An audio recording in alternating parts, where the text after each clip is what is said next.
नमस्कार. आता 2 दिवसात होळी येत आहे. मराठी महिन्यांमध्ये शेवटचा सण. तुम्हाला काय वाटतं? तुम्ही पुरणपोळी खाणं बंद करायला हवं का? जर तुम्ही फिटनेस फ्रीक असाल किंवा तुमच्या वेट लॉसच्या जर्नीमध्ये असाल तर तसं अजिबात करू नका. ॲज अ कोच म्हणून मी तुम्हाला काही टिप्स देईन. पुरणपोळी जरूर खा, पण तो काही पोर्शनमध्ये खा. साधारण एक मध्यम आकाराच्या पुरणपोळीमध्ये 250 ते 300 कॅलरीज असतात. तूप पुरणपोळीवर टाकून खावं हा माझा सगळ्यात मोठा आग्रह आहे. त्याचबरोबर तुम्ही त्यानंतर कार्डिओ करणं किंवा थोडंसं वर्कआउट करणं हे महत्त्वाचं आहे. तर आपल्या ऑनलाईन बॅचेससुद्धा आहेतच, जे तुम्हाला तुमच्या खाल्लेल्या कॅलरीज बर्न करायला नक्कीच मदत करतील. नाही, होळीचा सण हा एकमेकांबरोबर टाईम स्पेंड करण्याचा आहे. या सणामध्ये आपण सर्वजण एकत्र येतो, मजा करतो, डान्स करतो, गाणी म्हणतो, छान छान कपडे घालतो, रंग उधळतो.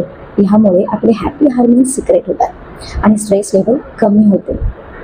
होलिका दहन होत असताना तुम्ही त्याच्या भोवती जेवढ्या फेऱ्या माराल तेवढे थंडीमुळे असणारे शरीरावरील जंतू मरण पावतात.